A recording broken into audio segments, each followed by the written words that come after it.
Anybody know what we're doing? Anybody know what I'm supposed to do at the start here? Oh, Christ, we're live. We still do 7 NUFC Matters shows for free a week. But if you want to support the channel, there are a few ways of doing it. Hit the like button on each live broadcast or video. This helps the channel grow. Hit the subscribe button and select the all notifications options. Hit the thanks button to buy a super sticker. You can do this on the live chat too. You can also join our Patreon page or buy us a coffee at the link in all of our video descriptions below. We are also looking for sponsors.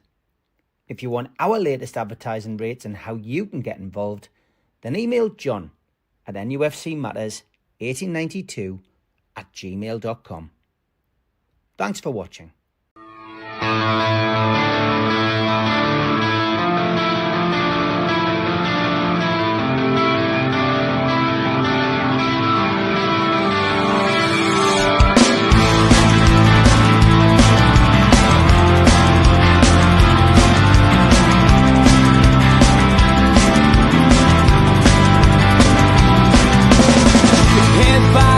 Critics attack. It feels like I've been talking to myself again. But it's the only way you're ever gonna learn. You look back and it's all in the past. I'm dwelling on the thoughts I cannot say to you. If I don't say the words, then maybe it's not true. And it feels alright when they come and say to you, you're the only thing that makes us all believe. And it feels alright where the worlds collide. Manipulation stands to make us break. What time you said is coming over you. You wish it upon a star. You wish it on a star. You are, you are, you are. You fight back, it's an all-out attack. It feels like I've been taken on the world's machine. Because I want it more than anyone can dream. You look back and it's all in the past. You tell me how you live by all the things you do. Well, you can be yourself, but maybe I'm not you. And it feels alright when they come and say to you, you're the only thing that makes us all. I was only joking. I know what I'm doing. Good evening. Welcome to NUFC Matter. The three Amigos on a Sunday, but it's a mashup with the professionals. So that doesn't matter. A good opportunity for you to catch up with me, George, Mitch, Steve Hasty, Stu Penman, and of course, Buramag Joe. Good evening, everybody. I've enjoyed my holiday. I've had a good time. I've had a bit of a break and a bit of recharge in the batteries. And it's going to be another hectic 4 weeks for me, unfortunately. I'm not going to be in the Northeast a great deal, and I'm going to be up and down the country again, but not abroad, which means I can do the podcast. So not as many pre-records, a lot of lives, and a few lives this week. And the Amigos will be a constant throughout the summer season. So you can be rest assured that we will still be talking about the things that matter and answering as many questions as we can with our opinions, not always with facts. Sometimes with a little bit of a little bit of embellishment on what we've heard. But yeah, let's see what tonight's show brings. 2 hours of the Amigos and a lot of your usual stuff as well is going to be included. Next week we're going to do our season review. Because I think there's a hell of a lot to talk about tonight anyway. But next week we'll do our season review. We'll look back at the season. We'll give our awards out, if you like. And we'll be doing that on all the shows, not this week, but the week after. And Julie has highlighted something in the chat. Viewers are now getting crowns off YouTube. What on earth this is all about, I really don't know. But as you can see, Jules in the chat, if you're watching on YouTube, has a crown next to her name with #1. Geordie Toon for Life has #2, and so it goes on. Ian Brownlee, #3. So I think you get rewarded for the most posts in the chat. What you get rewarded with, I haven't got a clue, but there you go. So thank you, YouTube, for bringing something else in. And as Jules rightly points out, over the course of the last few weeks, the channel has hit 53,000 subscribers. We don't tend to shout about those kind of things, but thank you, Jules, for shouting out about it.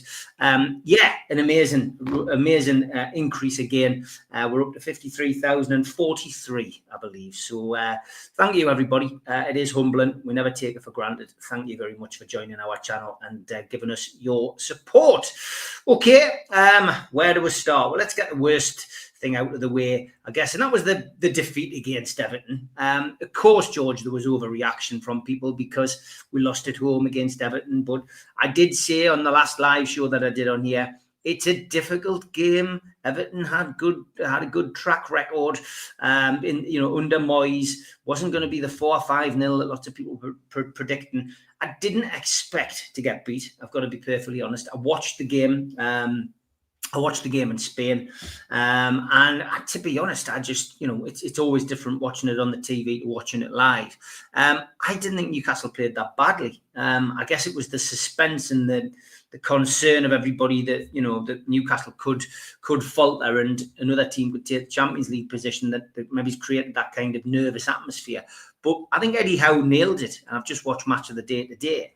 I think nailed it in his interview where he said, we were trying too hard. We were trying too hard as a team, and the stats backed up what Eddie Howe said. We did have majority possession. We did have the most shots in the game.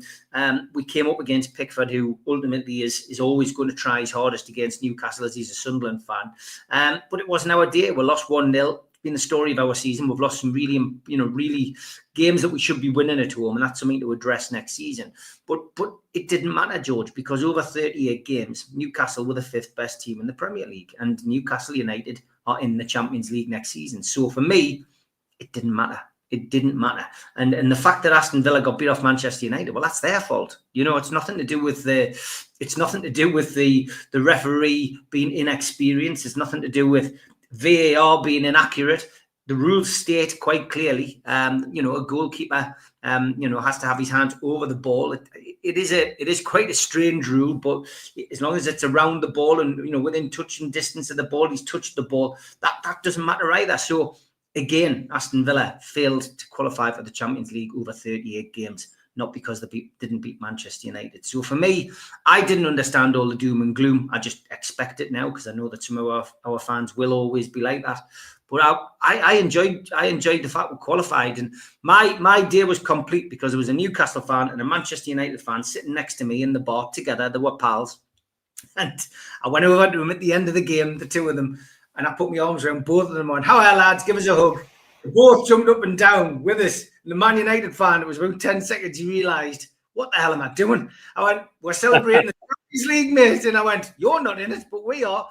And he went, it was hilarious. But yeah, it was listen, we're qualified, George. That's all that matters. But, tell us what your thoughts were, because you were at the game, and I've seen the videos that Steve sent us. I haven't had time to upload them yet, but some great videos of the day. It looked like a great day apart from the result. It was a great day, and I don't know who said it would win. Who said it would win 5? Now, did somebody on here say that? I don't know. I've got no idea, George. I'll have to rewatch the tapes. The fact of the matter is that it was a great occasion again, and you can't ask for much more than we got out of everything except the result. And I beg to differ a little bit with Eddie about that trying too hard being the reason. Part of my reason would be is that Steve and I thought from the first 10 minutes that the way that Everton manager had set his team up just killed our plan. It did.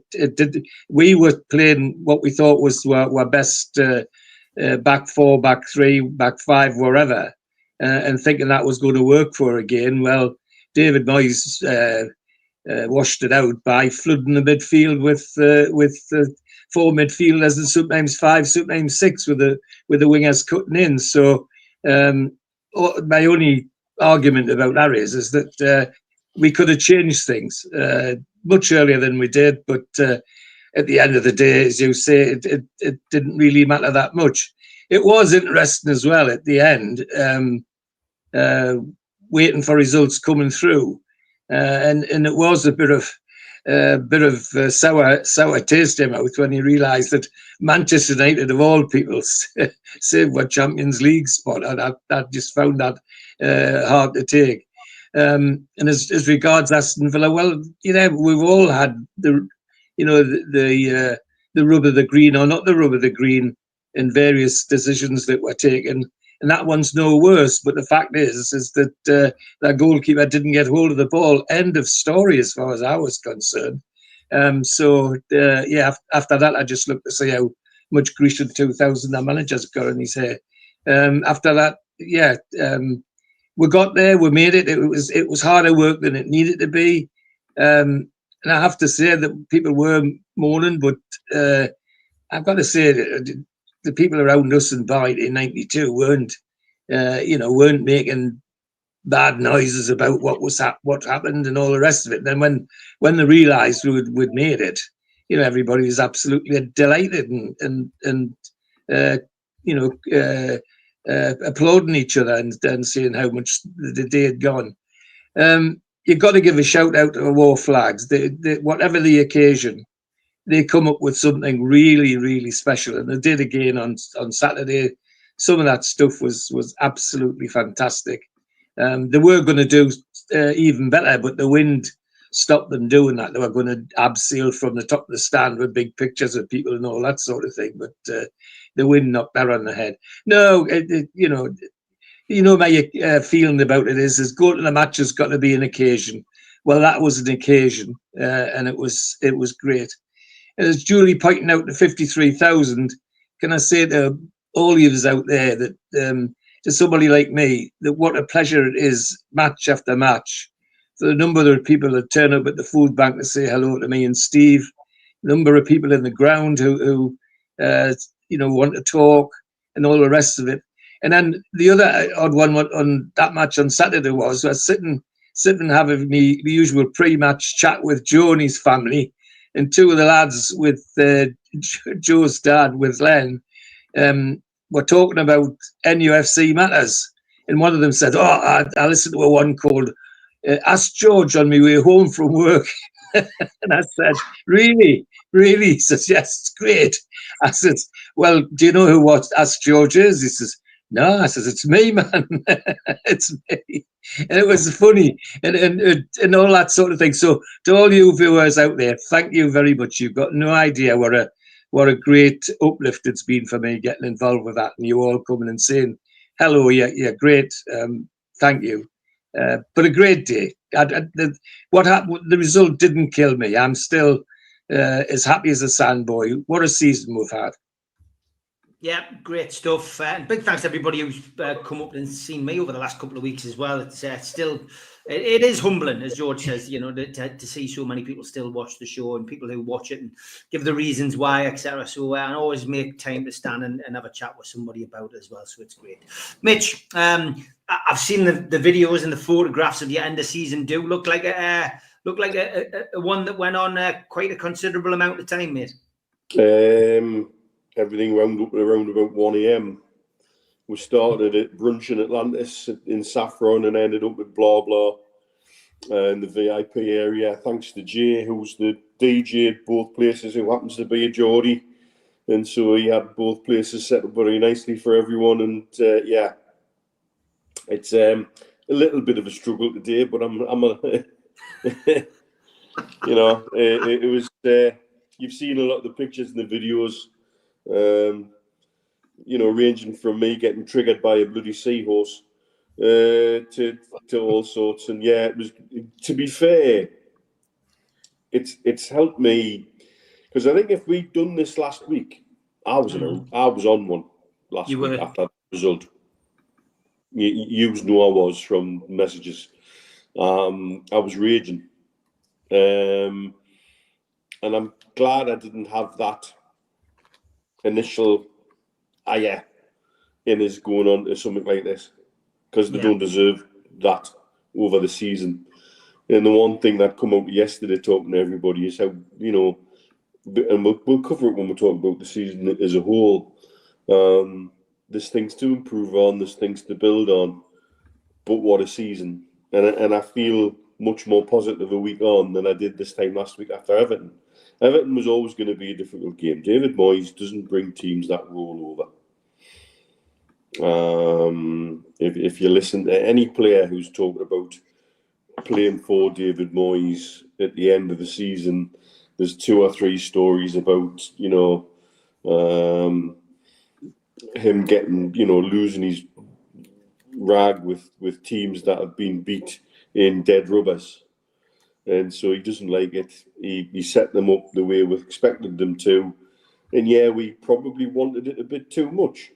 And sometimes that if there's something that's come out of this season is when we try and force it, we don't always do terribly well. We get sort of,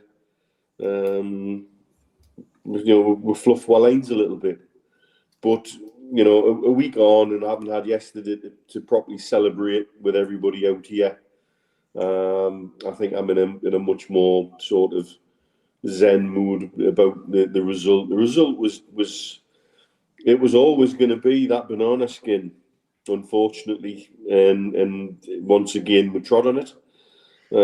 Yes, well, maybe he's got a little bit lucky with the refereeing at Villa or at Man U with Villa, but at the same time, I think they've had more than 1 or 2 lucky breaks this season with referees and decisions. So I think when they tell us things even out over the year, I think they've got to look at their own camp and suggest the same. Because overall, we deserve to be where we deserve to be based on a season. It's not about one game in that season. It's about the entire season. And some of those games where we took advantage of being ahead and made the goal difference better is where the difference came from. And again, we deserve due praise for that. That said, there are points left on the pitch that could have made the end of the season a lot more straightforward. So there's something to learn from going forward next season. But equally, I think it all boils down to one thing, and that's squad depth. When we've lost points this season, it's when players have been bloody knackered. We've gone on a good run, but we haven't had anybody to take the minutes out of legs in places and make a difference from the bench. Where was our bench difference makers in the last 4 or 5 games of the season? Not really anywhere, if you ask me. Then it means all it takes is for 1 or 2 players' form to dip, and we're struggling for options. And that was evident, I think, against Everton. I'm not too keen on Murphy and Barnes playing on the same side together. They seem to get in each other's way, and they seem to run into the same spaces and take up similar positions and seem frightened to overlap with each other in the way a natural fullback like Trippier does without thinking about it. So again, I think there's lots of things we can take away from it. We're there on our own merit, my own credit, and I think like I say, I can look back at the season now a week later after that result with the anger of the result out of the way, and so I feel a lot more happier about things in general. Mm-hmm. Okay. Joe, obviously Newcastle lost 1-0. I mean, you were on the side of caution ultimately with that game. I remember quite clearly, and it was justified because Everton came with a game plan that stopped us, and I think as well, people tend to forget, just because Isak's name is on the team sheet and he's on the pitch doesn't mean he's fully fit, and he's withdrawn from the Swedish squad. Told us all we needed to know. He hasn't been fit for weeks. We've literally been, playing the name, not the player that we all know and love. So, for him, a bit of rest is what's called for, and hopefully, he gets back to full form for the start of next season. But yeah, it was a disappointing way to do it, but we did it, Joe. Yeah, I appreciate Mitch saying that, Steve, because I think my first thought was I thought we were absolutely crap.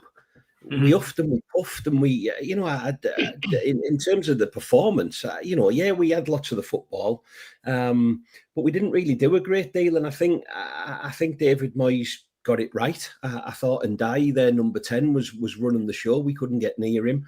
I agree with Mitch. I think there's something missing down that right-hand side. Alexander Isak just looked absolutely crestfallen at one point.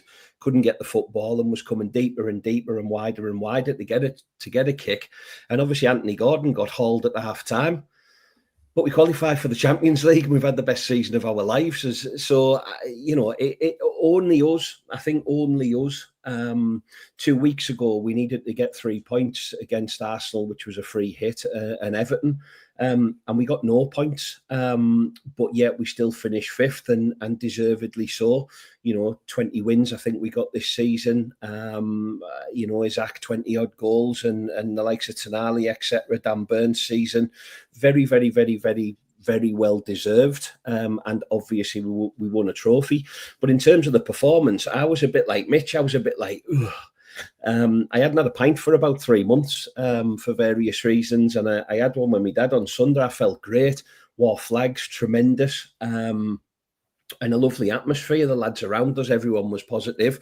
And there was even conversations around, what do you think? Would you prefer, Inter Milan, or would you prefer Real Madrid? And, those conversations were happening. It was as good as done.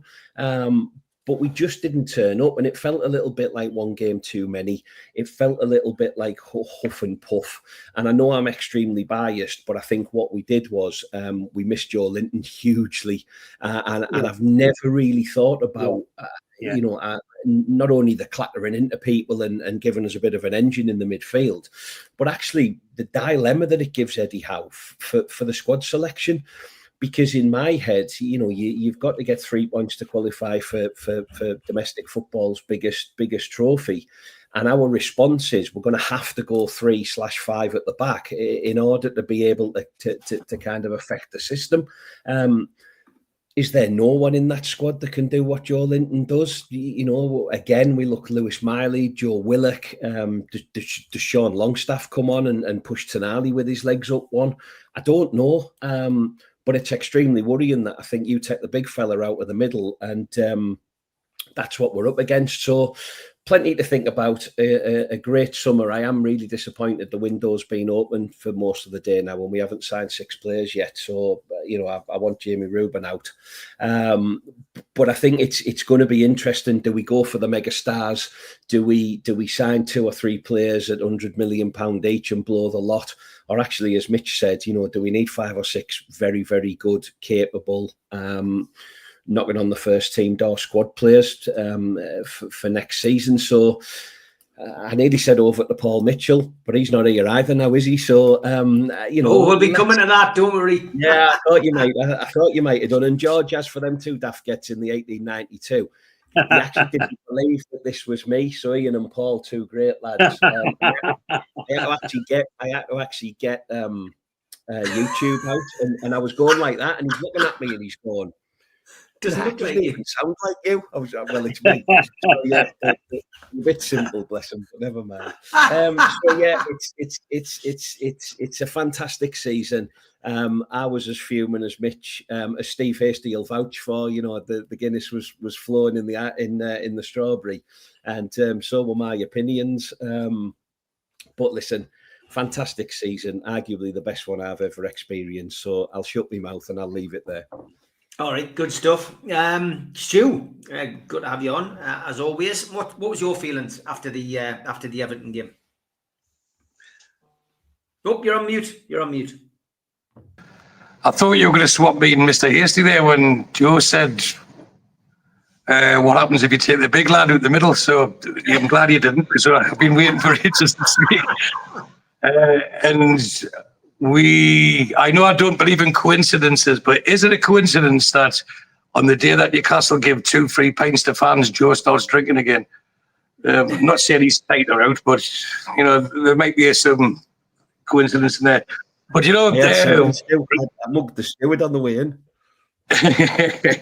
But regarding the circus that was Man United, sometimes honestly it really it boils me cup of tea, because let me just reel off 9 teams: Liverpool, Spurs, Forest, Bournemouth, Newcastle, Brighton, Crystal Palace, Wolves and West Ham.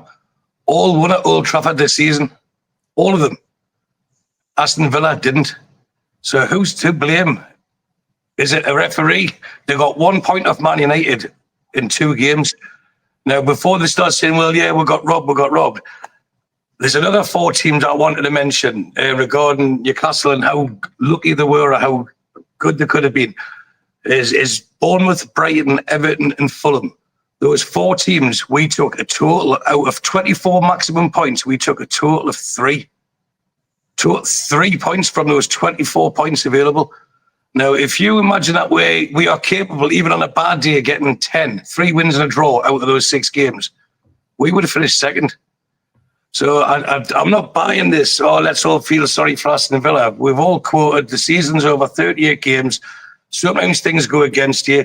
Sometimes things don't, and I just think that we need to give a little respect to what Newcastle have achieved over this whole season. And for me, Everton, I don't think anything but we froze. Did they run out of legs? Did they run out of ideas? Did they think the game was won? We can all be wise after the event. At the end of the day, that Newcastle team is more than capable of beating an understrength Everton team, and they didn't. And for me, it goes in the same bracket as the West Ham at home, the Everton at home, the Fulham at home, the Man City away, where the effort, the application, the end results was way below what these players are expecting. But saying all that, I'm delighted that I'm complaining about that sort of performance, because that was par for the course only 3 or 4 seasons ago. And now we are Champions League, and it's great to see. I mean, I did lose out on the money for not finishing 4th, but I did pay the bet. You can both vouch. I did pay the charities. Thank you very much. Before anyone starts saying I didn't. I actually paid for it before the game. I wish I'd waited. I'm only joking.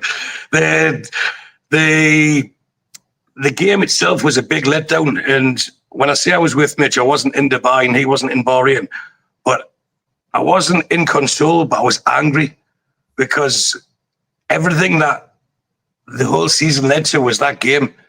And I fully expected, and I'm sure I'm not alone, for Newcastle to blitz them, to really put them to bed early, and they didn't.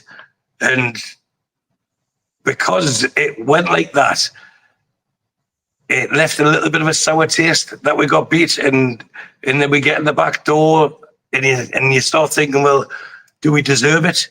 But as Mitch said, if that was on the Sunday, if we did a professionals, like an hour or so afterwards, well, first of all, you wouldn't have understood any of us, either of us, because the amount of alcohol would have consumed that day. But you would have got a different response to what you're getting now. Once the dust settles, I mean, we're all passionate. I mean, there's no doubt about that. We're passionate about supporting the team. I mean, call us victims of love or whatever. But we're in a position where I honestly thought we should have won that game comfortably, and we didn't deserve it. And that was the most frustrating part. They didn't deserve it. And it was like a Newcastle of old for us on this panel and for most people watching. It was the sort of thing when Newcastle expected to do something, they don't. And when they're unexpected, they do it. And although you could see even by the players, the way Trippier reacted, the way Eddie Howe reacted, and they were looking at the crowd, and I think a bit of guilt. They were thinking, we didn't deliver, but yous did. But now, a week later, for the whole season, they've been immense. And I know I'm going to jump the gun here before you go to next week's Unsung Heroes, but for me, there's only one winner, and that's James Bunce, because of what he's done with the injuries and kept them to a minimum. That's allowed us to play a squad that is bereft of real, genuine talent and depth to overachieve. And I honestly believe they have overachieved. And we have got Champions League. So if you take a step back and think, right, you've just won your first cup, 11 out of 10 for that this season. If you look at the results I'm just talking about, 8 or 9 out of 10, it's a 10 out of 10 season, irrespective, because I've never seen Newcastle win a cup in my life. But the fact that they got 1 point from Everton in 2 games, And if, as much as us, Aston Villa are complaining about the Man United result, we were Gordon penalty kick away from beating Everton away, which would have put us 2 points further ahead anyway. So that's why it gets balanced out over the season. They just didn't make it easy for us. And I would expect the majority of the 50,000 and the hundreds of thousands watching worldwide would have expected a 2 or 3-0 scoreline by half time, and just for us to relax. But they didn't. But we got there in the end. And of course, I'm delighted.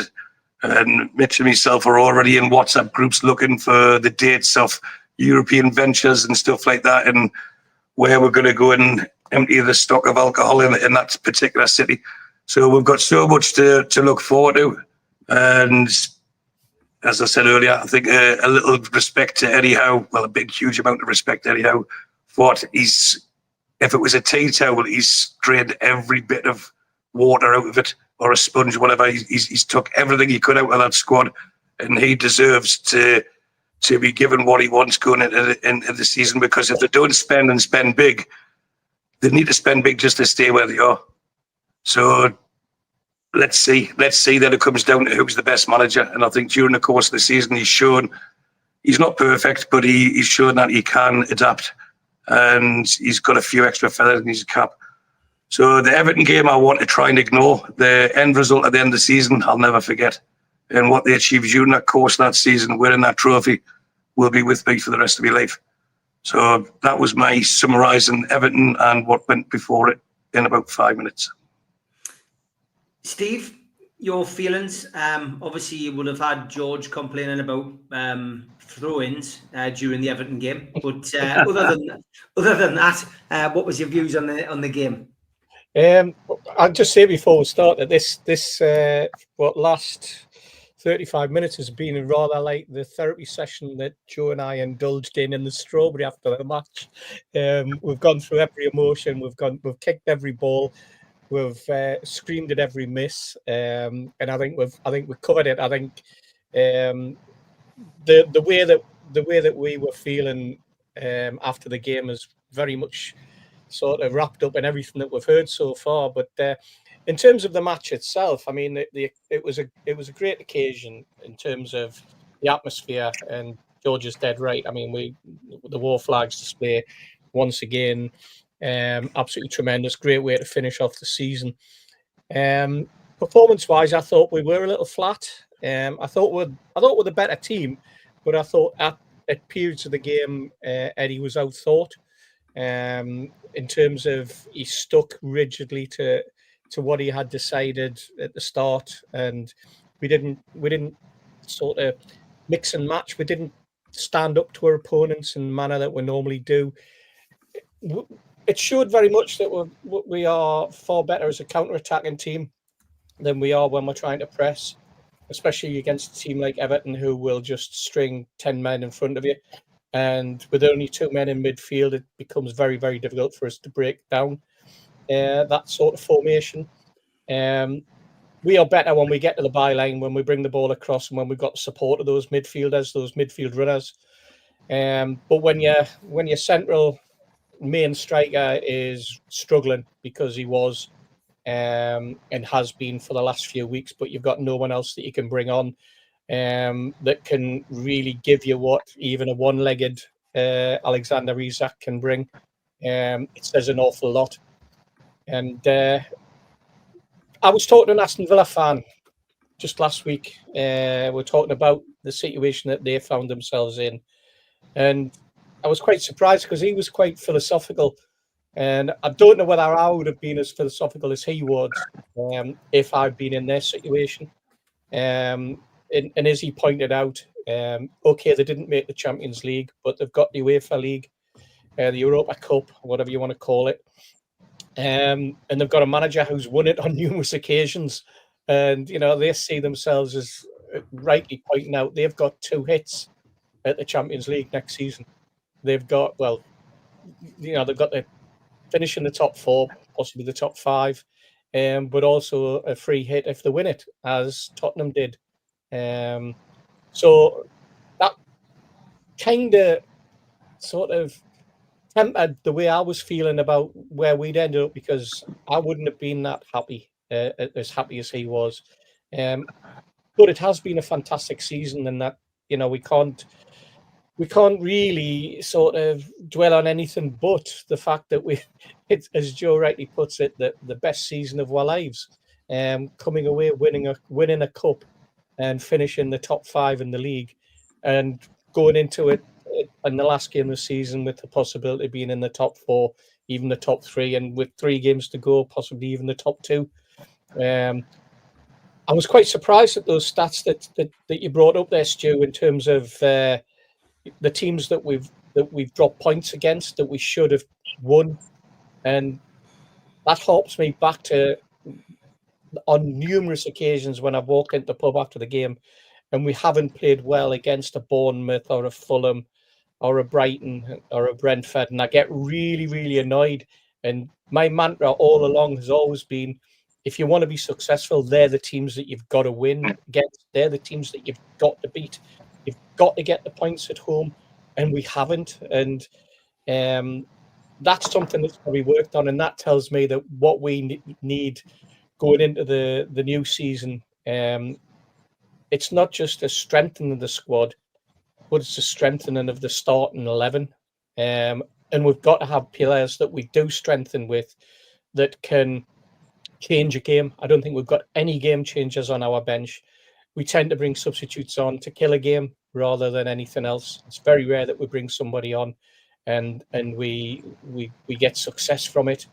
And they're the sort of, that's what you need. You need game changers. You need players that can come on and turn things around. Players that can come on, can G the rest of the team up with their performances and get that extra 2 or 3% that's needed in 65, 70 minutes from the squad that are the 11 that have been on, and, you know, obviously the 10 that remain when that player comes on. So there's a lot to be worked on. But Champions League, we're having the last laugh. Certainly are. That's what we need to remember. Anybody who's feeling down in the dumps over that last 7 days, cheer yourself up, man. We're in the Champions League, and we're going to give it a go, I'm sure, next season. We have got lots to get through, including my first game, and it's a very good one as well, I must admit. So we will be going to that. So to clear the backlog of Jimmy Wilson's tweets, here they come.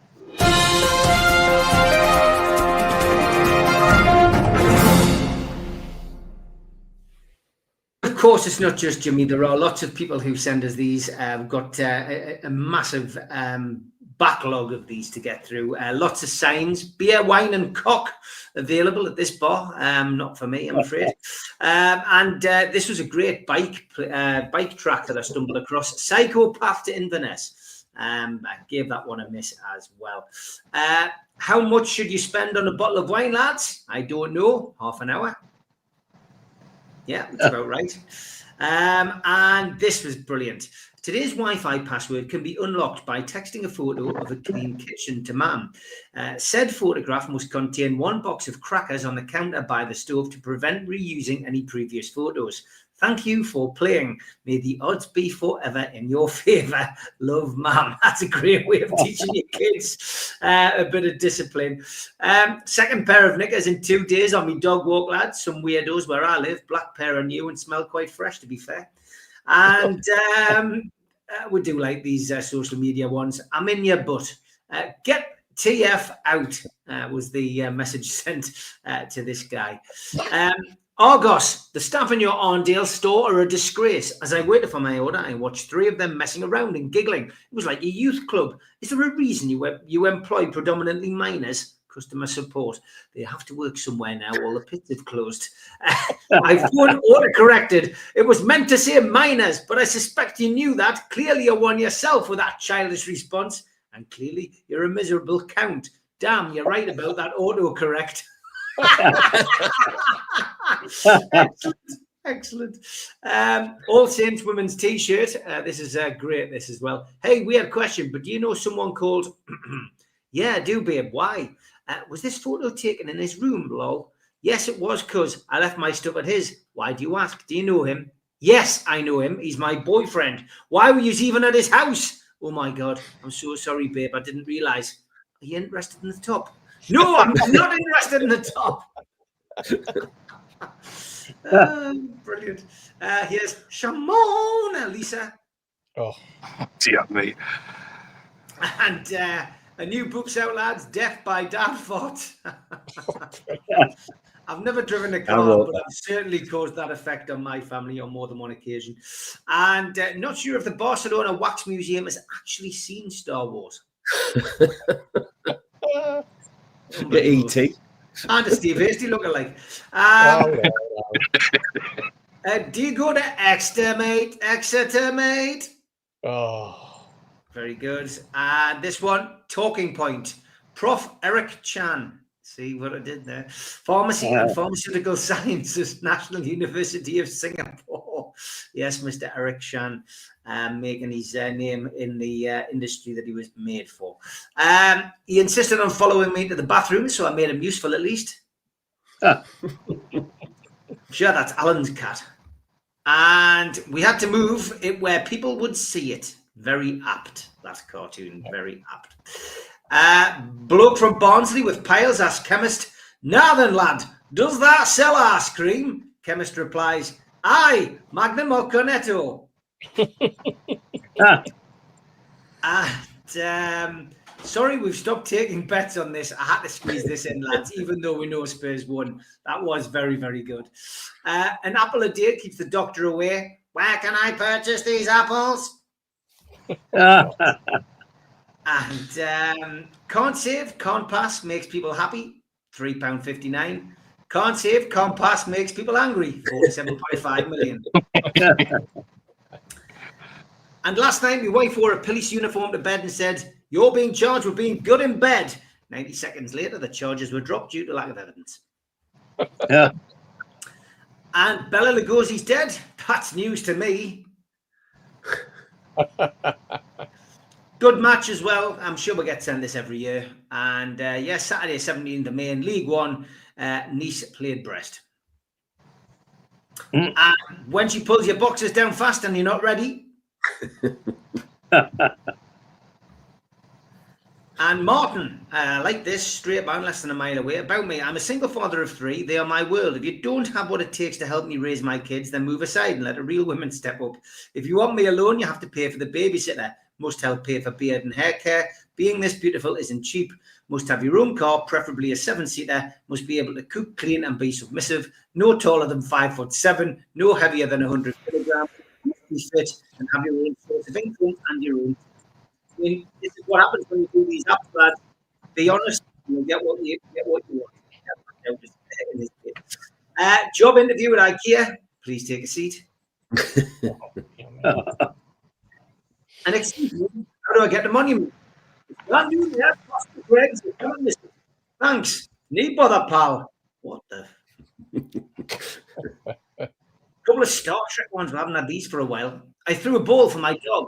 He looked so cute in his tuxedo. Nah. And John Luke, I'm leaving you. Is it because I act like I know everything? I knew it. Yeah. Couple of signs. LG 47-inch LCD, not a smart TV, but has a good personality. Cheers, Jimmy. And Nick Burns-Cox, consultant urologist. Not something you want to read, really, is it, when you're going in for an operation? Sorry, closed. Jack punched Alex because he found out Alex was messing around with Janice, even though Jack and Janice have broke up. Anyway, Alex's tooth went into the chili, so we can't open until we find it because we can't throw away all that chili. Sorry again. And what all that meant, fucked if I know. Polite response when a Glaswegian does not know the answer to a question. If you can't find the book you're looking for, then you're obviously in the Wong Fu King bookstore. And I'm going to have to delete 39 friends from my Facebook. Got crack, will suck. Yes, I wouldn't accept that person, never mind delete the person. Not all heroes wear capes. Man on acid and cough syrup saves neighbour's dog from non-existent house fire. And a single ant can live to be 29 years old. What about a married one? Oh, clever. And I found my ex-girlfriend's body in the morgue I work at. Still giving you the silent treatment, the cold shoulder. Did she ghost you? Oh, God. When Grandma decided to unfriend someone, it was like this. And hi, next door. I bought these sports briefs, and although I'm enjoying the freedom, all the branding's upside down, says Tom. And honey, your job as a woman is to notice when a man is happy and immediately put a stop to that nonsense. And as a teenage boy in the 80s, I always dreamed about riding one of these lads. Yeah. Yeah, George. Not sure if I need an exorcism or if I need to give a ring to two hobbits. And it's battered filth. That's what it is. Holy crap, I'm Batman. And German Wi-Fi is the worst. Oh. Very clever. I just love this food display, lads. How good's that? The inside of your stomach. And The Evil of the Daleks, Part 1 in colour. A few Doctor Who ones this week. When you finally convince her to send nudes, but she's a radiologist. And this is a ship shipping ships. In Polish, seals are called foka. So here's a picture of a baby foka and a mother foka. Right. And suddenly, I don't want to pee. Last couple for this week. I refer to testicle as wonkas because they're in between a willy and a chocolate factory. And the winner this week is Jimmy Moore. Tweet of the week. Camouflage doesn't always hide everything.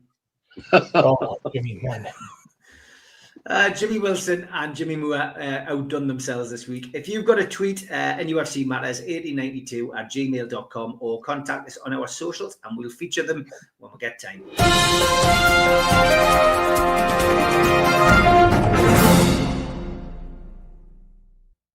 Barry says he's been looking for a lady with a couple of doors. Christ, Barry, the amount of doors you've got behind you when you do the fans forum, it's the last thing you need, son.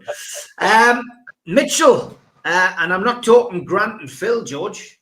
I'm talking Paul, the man in charge of transfers. He's gone out the same doors, Dan Ashworth. What's going on, George? What was your view? Well, you're asking the wrong person because I've been of the view since he came. He was halfway out the door when he first came. I mean, he comes in, he's not in 5 minutes, he's telling Eddie how all these transfer policies all crap. He's talking about his team, how he wants his team to play. And he obviously gone on in that vein. And there's only one outcome to that, and that is you get rid of Mitchell or Howe Walks. It's as simple as that. And frankly, I'm disappointed because he seemed to be doing a lot with the under 21s and under 23s because we've had a burst of good players in that part of the club.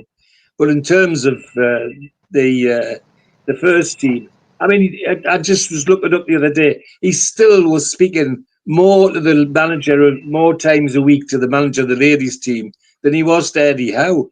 Well, what's all that about, you know? So for me, it was a train crash waiting to happen. The other thing I didn't like about him when he first came in is when you looked at what he's done, he's never had a job for more than 3 years. If that doesn't tell you something about him, it should. I'd hate to criticise the owners because they've been pretty good, but on that one, I'd have been looking for the ghosts in the cupboards with somebody that just doesn't have a job more than 3 years. Why? You know, I'd want to ask those questions. So obviously, we can only go on what rumours are and what this journalist says and what that journalist says, but none of it adds up to a pile of beans for me. It all adds up to what my gut feeling was when he first came in. You know, the transfer system's not fit for purpose. So Eddie and the latter saying, "Oops, hello."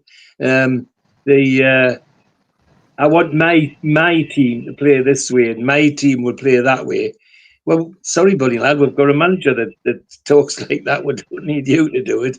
And it was inevitable, sadly. And I'm a bit sorry because we just seem to be settling down to a nice, good, steady group of people running things on the football side. We've got the unfortunate issue of Eels as well to deal with. But no, I'm half of me's disappointed, and the other half says, "Thank goodness he's gone." Interesting, Mitch, this development. I've got to be honest, I perfectly agree with everything your dad says. He didn't endorse himself, enhance himself to anyhow with his attitude when he came in and what he said. And there seemed to be a button of heads within 5 minutes of him entering the door, and that was never going to get off to a great start. And, he doesn't seem comfortable having the director of football above him anyway. He was happy with Amanda and Mia, dad, and was clearly upset that they got, jettisoned out of the club in, however they ended up leaving. He clearly wasn't happy about it. I find it interesting today he's been linked with Al Hilal as well, which of course is 75% owned by PIF. Which again is an interesting move for him. Clearly that means he hasn't fell out with the owners. If that does happen to be the next place that he stops off at. But what did you make of it, and where do we go from here, Mitch? It's clear early on there was a mismatch, and he didn't handle himself elegantly. And he did a really good interview 2 months too late, when the damage had already been done, and there was already whispers and rumours. Whether how much truth in it there was, we didn't know. But it was a fire that was allowed to gather pace, and another narrative that the club lost control over, something they've done repeatedly this season. And I take it back to something that certainly Stu and I pointed out about the way the Saudis do business. They are very keen to appoint somebody who's seen as best in class in a position. However, they will pull the trigger at any time if they feel it's not working.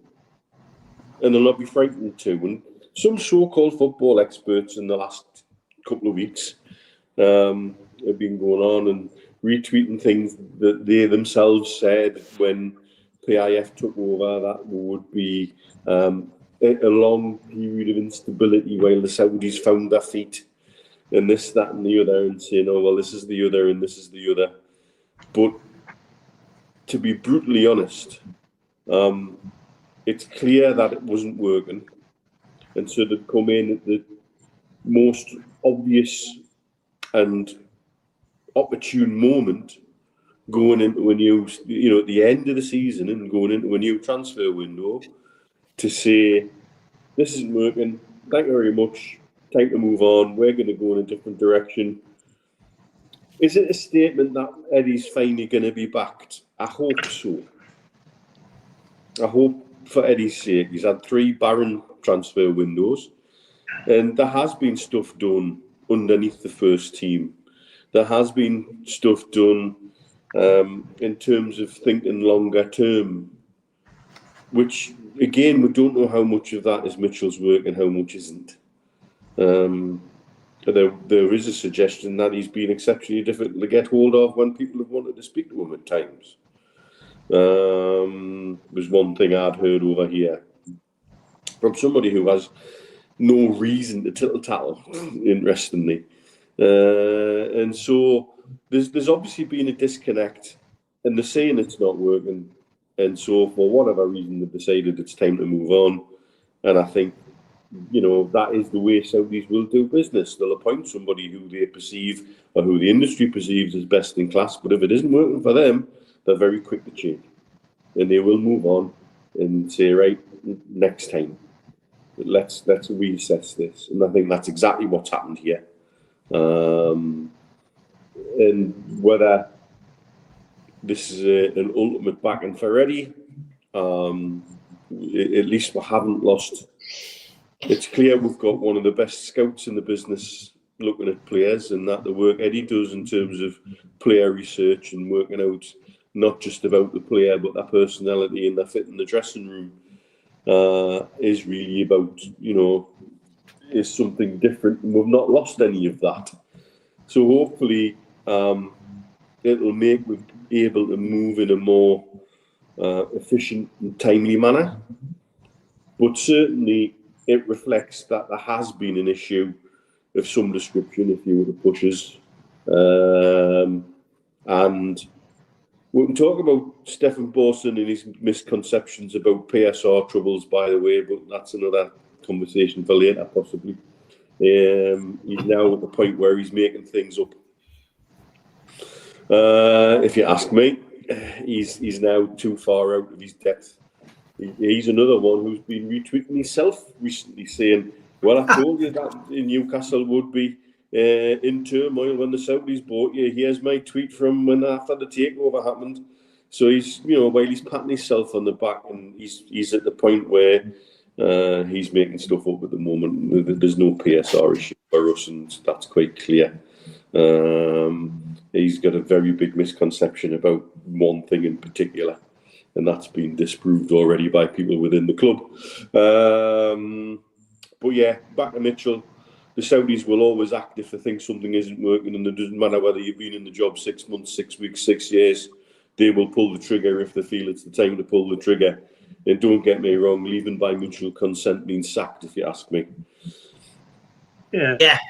Yeah, I would agree with you, Mitch, 100%. Yeah, I'm gutted about that person we're talking about there, because he was doing some good stuff, but again, it just shows you that once you start going into the boundaries and the areas of almost trying to tell people what we're going to do and how we're going to do it, it's not the right thing to do. When somebody asked us a question earlier, and I kept it just to double check. Where is it? Somebody asked us about players.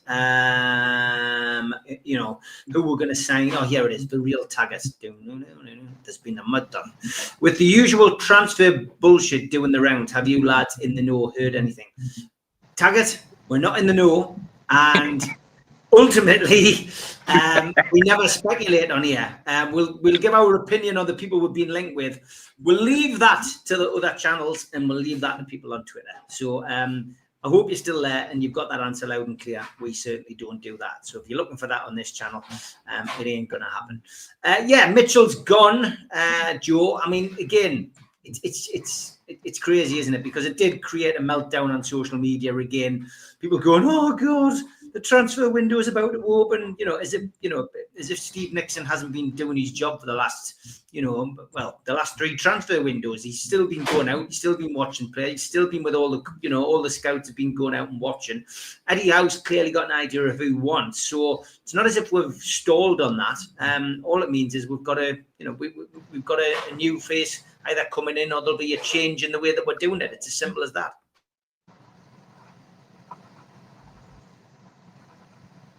That's for you, Joe. Oh, he's frozen. He's frozen. Something's happened to him. Stu, same question to you, mate. He just looks the same, doesn't he? Anyway, for those sharp-eared, well, it was Johnny Melrose I noticed. I was given a little dare by Steve Bennett to mention Erasure songs in my first speech. So that's why a couple of people picked up on it. And then he asked us to do Wham as well on this one. I says, no, we did that last Christmas. So right, regarding Mitchell, this is where I have to eat a bit of humble pie. That's why I got the joke in beforehand, because I was a huge advocate of him, and I thought he was, as Mitch referred to, as the best in class. And I still think he is. And I think if anyone who says they weren't shocked when they found out that he left last week, I'll show you a man who's never peed in the shower, because absolutely it shocked everyone. No one could have just said, yeah, I knew that was going to happen. I knew that was going to happen, because we all understand there was a huge rift at the start, and it seemed to be peace in our time during the course of the season. They seemed to have made up. They seemed to be aligned. The frostiness in Eddie Howe's press conferences had lessened, in fact, to the point where he was praising them and saying, this is what we're going. And it was, in retrospect, you can look back and say, well, yeah, maybe over the last couple of conferences he's had, he's just said, we need to move fast. Now, that could have been a dig, but I think by gaining Champions League qualification, for me, knowing how Saudis behave, that would have curried favour with the ownership. You have achieved more than what you're expected to do, so they will reward you. That's great to know, Ian. Anyway, I was shocked, but once you start stripping it back, you can understand why it's happened. But for me, I think we did have a very good director of football. For me, I think it's a change of strategy from the above, and it coincides with Darren Neal's walking out. As you say, you don't want to speculate. So at the same time, there was talk earlier in the season where he was brought in, and there was a certain manager that was linked, and there was people in the backroom staff asked if they would step up if Eddie Howe was to be taken out. And the unity behind Eddie Howe from his coaching staff, from the players, I think that helped galvanise our season. And when it come down to it, all these summer meetings I've had at Matfin Hall and other places, they've looked, and the only thing that's been consistent is Eddie Howe's dedication to the job, where I think those apparently above him or that walk the corridors of St. James have flip-flopped on their ideas. And we've all seen it in our line of work when you sit in front of the big boss. He makes a statement and everyone agrees, and he says, no, I don't believe that at all. Oh, yeah, I don't believe it either. Eddie Howe has been steadfast with what he wants, and he's delivered. Season upon season, he has delivered. And I am still shocked that Paul Mitchell went, because I think no one would have known. I don't think Eddie Howe would have known, look, we're going to bin him at the end of the season, because they would have done that early doors. They would have done that to give time for the dust to settle and so they can align the plans. I just think after the game, especially with the chairman being there would have been a meeting. Well, I know there was a meeting, and I think Eddie Howe come out on top, and there was maybe points or more power swung towards Eddie Howe's train of thought than what someone liked. So whether it was mutual consent, everyone says he leaves at the end of this month, June. Well, that's because you've got to give him a month's notice, haven't you? So whether he's going to be working or not is different. He'll still be on the payroll, but I'm sure he's done a lot of work over the last few months, and we can all be wise and say, look, he's did that, and he said this, he said that. He's come in to try and stamp his own authority, and I don't think when he was recruited on the premise that you're going to have no money for 2 wonders, mate. And you come, not a chance. So it's perhaps he was a bit disillusioned, and then when he's got the chance to shine, a lot of the power, or he might have expected all the power, he might have been promised that by the outgoing CEO, that he's not going to get everything he was promised. So I'm not surprised at the links of Saudi, because they do value people, and you'll see it a lot in the Middle East. They'll move from position, but from company to company, because just because your face doesn't fit there doesn't mean it won't fit there.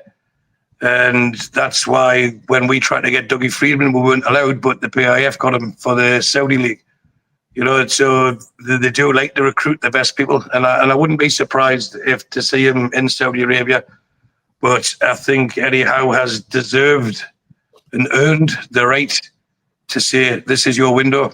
And as I said in my opening gambit, I believe firmly that unless they spend on 3 or 4 quality players, they'll need to do that just to stand still. Because the way that I think Man City are going to spend, Chelsea are going to spend, Villa can't, you know, but the Arsenal are going to spend, you know, to ensure a top 4 place, because top 5 doesn't guarantee Champions League next season. We all know we need a stronger squad. We know we need better players than the starting 11. We need to spend money just to break even, I would say. And then it comes down to who's got the best manager and which squad is willing to go that extra mile for the manager, and we've got that. So getting back to the start, Steve, Paul Mitchell, I was shocked, and I'm sure most people were.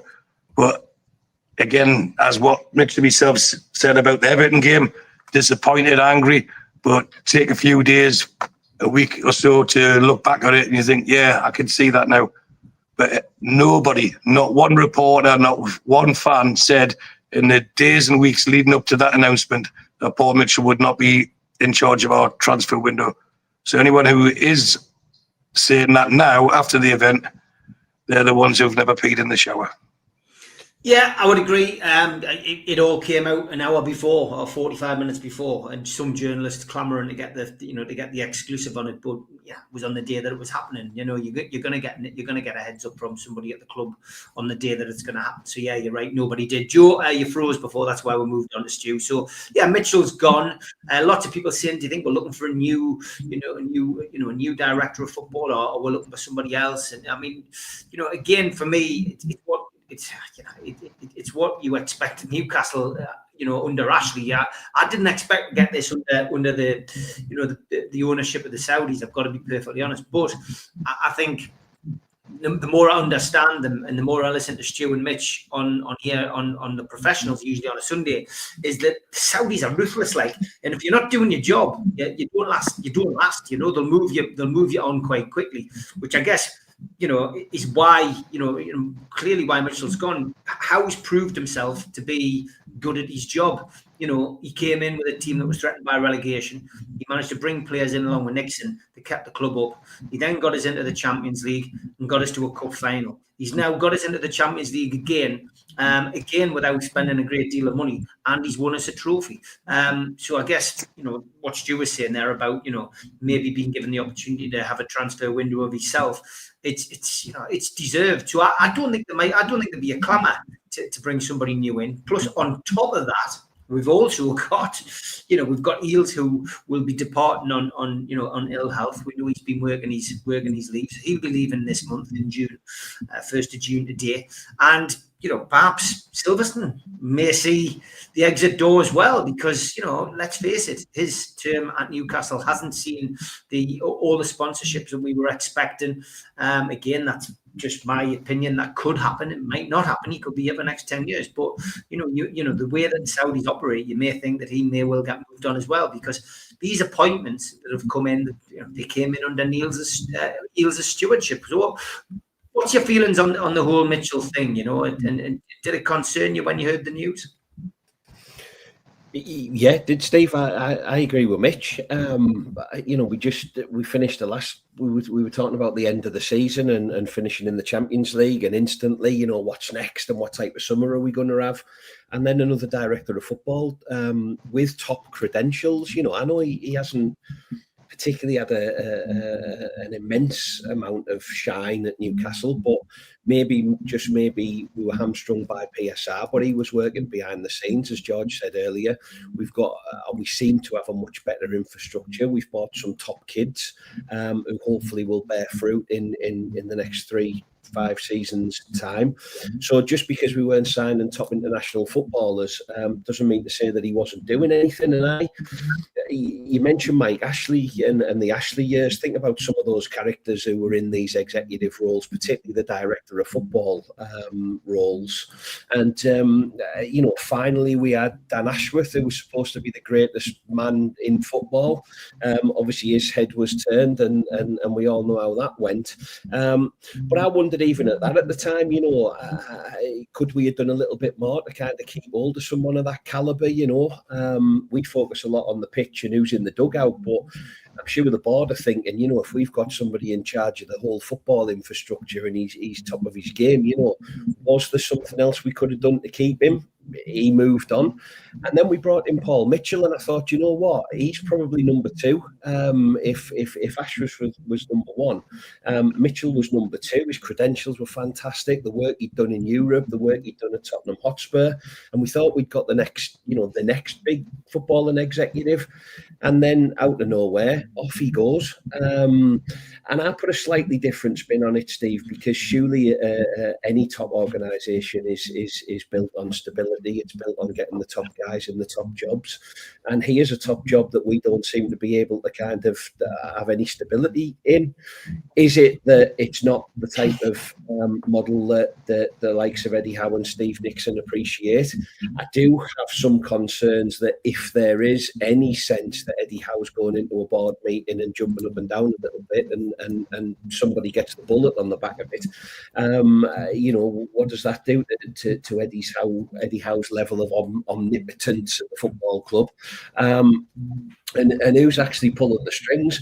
Or is it that we just do away with the director of football job completely. We've tried it with 2 top people and it hasn't worked out twice. Do we have a bit of a restructure and do we give all the power back to Nixon and Howe? Or do we bring someone like Duke Friedman, etc. in and try again?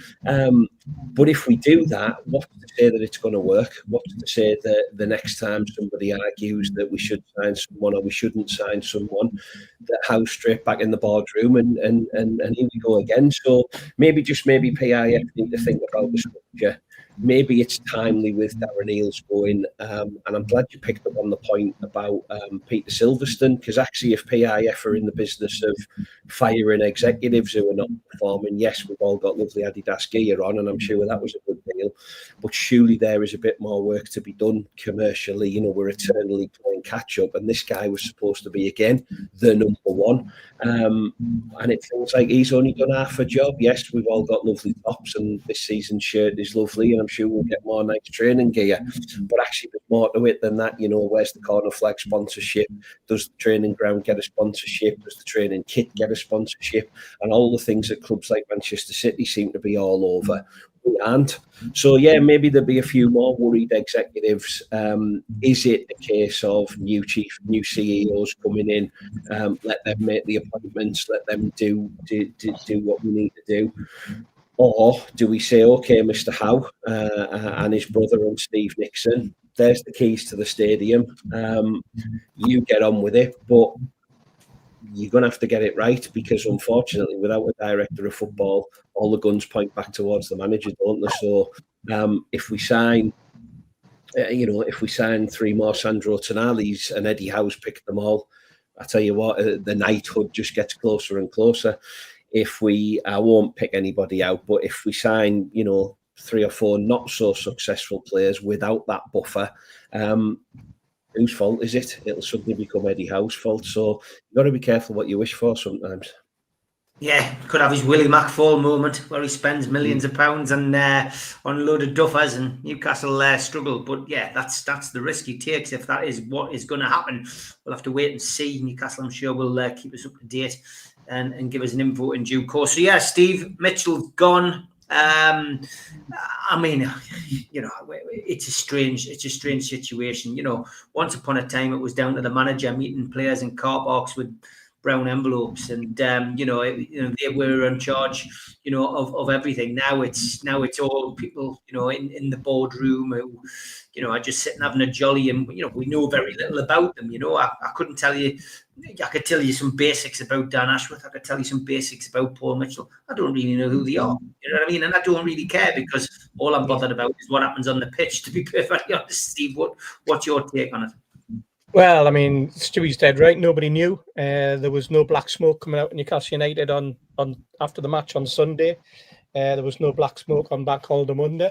And all of a sudden, there's a great big fire on Tuesday. I mean, what started that?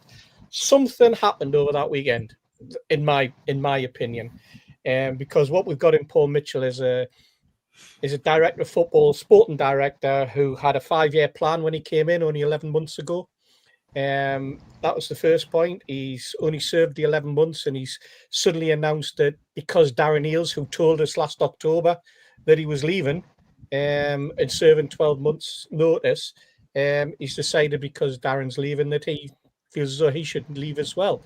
For me, that's hogwash, absolute hogwash. You're telling me that the sporting director of Newcastle United, let's take Dan Ashworth as an example. Shit, I've got a fly flying around this, don't me headed. Sporting director in Dan Ashworth. I hope the AI technology picks that up as a clip worth discussing tonight when we put it up on YouTube. Exactly. We had a sporting director in Dan Ashworth who had to serve gardening leave for months. He had a contract, obviously, as long as your arm, with clauses in it that were holding them, that were saying that if anybody else wanted him, they were going to have to pay a fortune. And yet Paul Mitchell comes in as his replacement, and he's allowed to just leave after a month or less than a month, because that's the situation. Because he's turned up the board and he said, "Oh, I want to leave," and they've gone, "Yeah, okay." Like, what? That just doesn't wash for me. It tells me that there's something else to this. There's part of this that we are not aware of, and probably never will be, and probably nor should we. The very fact is that he's gone. He's walked out on the club. If he's serving, what's the point of him serving? What, less than 30 days? It's not Steve. It's just his salary. Sorry. This is just his salary, isn't it? They give him a month's notice. Well, they're giving a month's notice, but I mean, is that because to clear your desk? What's the point of saying, well, hang around for a month? We've got the opening of a transfer window and closing of a transfer window. Then we've got a reopening one the following week. To me, would you, if you were running a company, would you turn around and go, well, I tell you what, you got a month, see what you can bring in? They're not going to do that, are you? You know, that's the company are going to relocate you to somewhere else on a bigger salary. You would. Well, would you? Would you? I mean, and this for me, it's just odd. It's really, really odd. The fact that nobody in the press had an inkling of it. There was a little story spinning around a couple of weeks ago that said there were going to be changes in the boardroom, that there was a director was going to move on. But I always thought that particular story was to do with was just people who hadn't realised that Darren Neils was leaving, and I just thought it's like, right, well, this is the new CEO, and Darren might only have a couple more weeks to go, and he might go at the end of the season, and then there might be a little gap, or they've already got somebody earmarked. I thought that if it was going to be anything, it was to do with the chairman. I didn't think it was going to be Paul Mitchell, and the very fact that he's gone now, and we've got an important sort of 2.5 months to bring players in. I just find the whole thing odd, and I'm not saying there's a smoking gun there, but there's definitely a nasty whiff, in my opinion, regarding all of this. Yes, we all heard stories that emanated out of the press about there being sort of a difference of opinion, and I'm being polite there, between him and Eddie in the early days. You're right, he did come out and say things probably 2 or 3 months too late. When he had first come in, he criticised the very scouting system that he was relying on, and that the club had relied on, a scouting system that had brought in people like Tonali, Joe Linton, Bruno, Harvey Barnes, Gordon, Isak, Pope, Trippier. He criticised that as being not fit for purpose, and then hadn't brought anybody else in. In fact, the only player probably that he did bring in was Lloyd Kelly, and Lloyd Kelly's now gone again. So it's just all really, really strange. And I know that I'm sort of throwing a few curveballs in there, but in comparison to what other people have said, but I just find that the story doesn't fit. It doesn't serve muster in terms of I've decided to go because the chairman's moving on and we're getting a new chairman, and I think it's probably the right time for me. And at the same time, I don't think that because of that, I don't think he'll be then going to Saudi Arabia, because I don't think the ruthless Saudis, as we've described them, cutthroat in business, will be happy that they then employ somebody who decided after 11 months he was going to bail out in Newcastle United, or just because the chairman of the football club was moving, because who's to say that he wouldn't do that at Al Hilal in a matter of months. Not like the weather, I want to move on. Not like the food, I want to move on. All that type of thing. So I just find that story coming out today is probably a very cleverly planted little story in the press on behalf of Mitchell's agent. But I might be wrong. Everyone's got an opinion. And Les, yes, it could be as simple as the chairman didn't feel he was earning his wage. We could be reading too much into it. Who knows? But it's all about opinions. The only people who know are Mitchell and Newcastle United. So, and that's where it'll stay unless somebody comes out and gives their views. We're going to have a quick ad break. Give everybody time for a little breather and to refresh their drinks back after this. Big thanks to all our sponsors. Skips and Bins. Say hello to low-cost waste disposal with pay-as-you-go and contract waste management. Their website, skipsandbins.com. Contact them, www.skipsandbins.com/contact. Big thanks to Mr. Vicky's Sauces, handmade in Cumbria. Their website, mrvickies.co.uk. Email info@mrvickies.co.uk. Telephone 01768 210 102. Thanks to our fanzine sponsor, United Group Travel, UK Coach Holidays. There are no strangers on our tours, just friends you haven't met yet.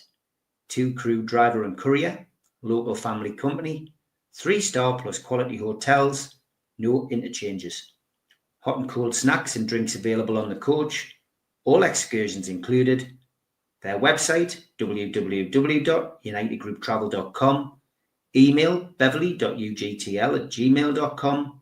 Telephone 01670 632 460 or mobile 0791 666 4174. A big thanks to Media Arts for all the technical side of things. And if you want to listen to us as a podcast, you can find us on Sport Social Podcast Network.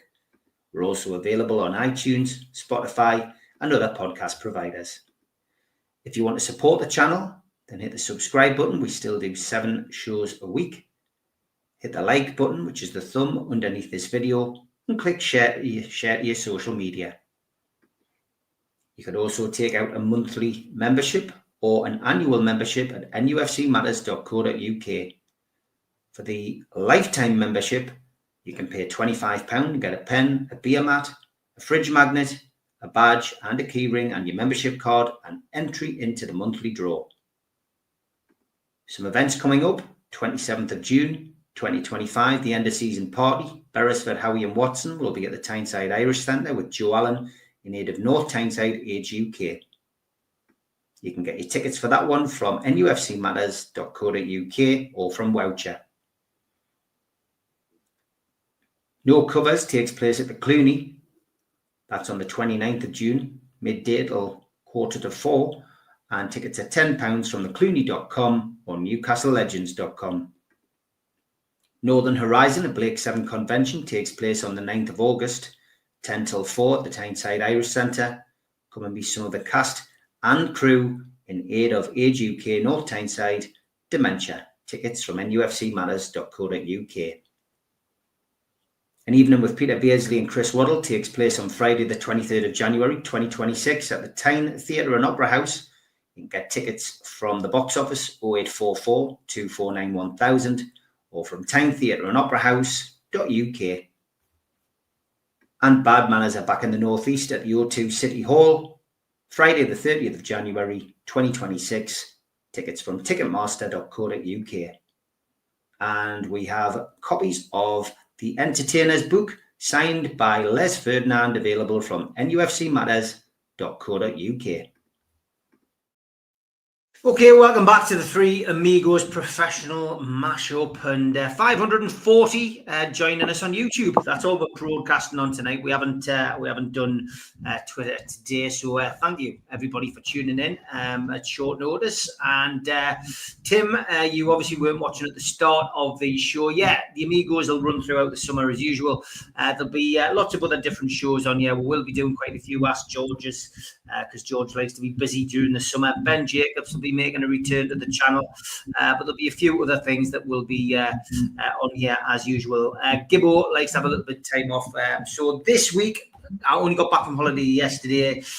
We will be doing the fans forum tomorrow night, 7 o'clock live. Tuesday to be confirmed. Wednesday will be Gibbo live 10 a.m. in the morning, and then the Amigos will be live again on Friday. That will be at 5 o'clock, and we will be doing the professionals next Sunday. So we've got some of the week sorted. The rest of it will be a little bit ad hoc, and we will obviously put stuff out on the social media. I did say earlier on that we had an email. We can get emails, nufcmatters1892@gmail.com, and that's where you need to send your first tune game.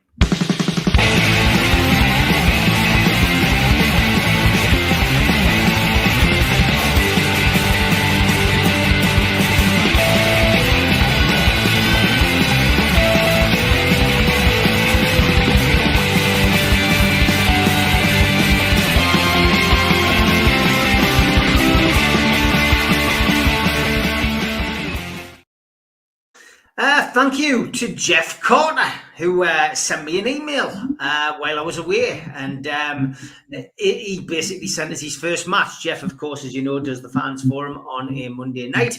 And it starts like this. A long, long time ago, when God was a boy, I saw Mal score from one of Terry's crosses as I sat in the front row of the new stand. I was hooked, but that is a different story.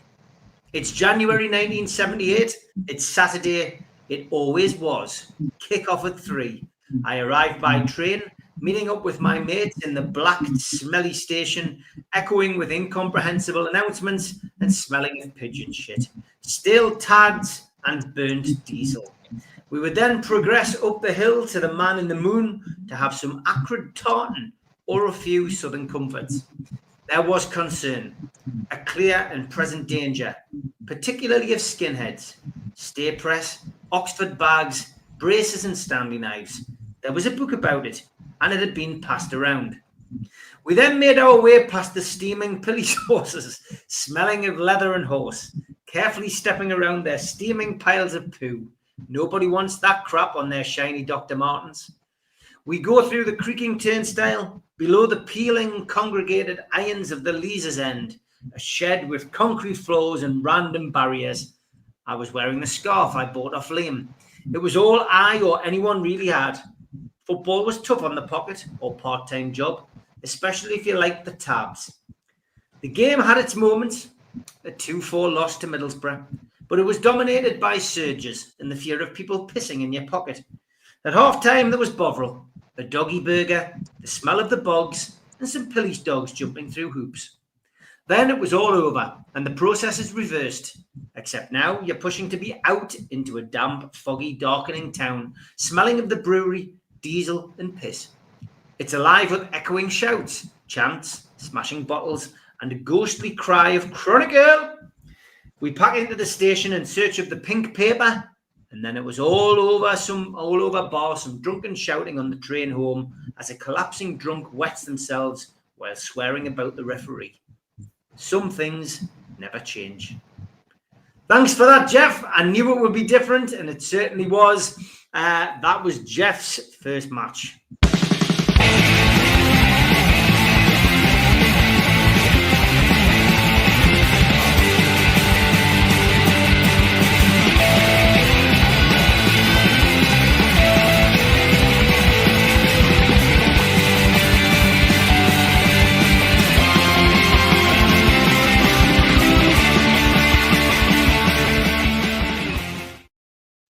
Well, I think Jeff winning that match was spinning, Steve.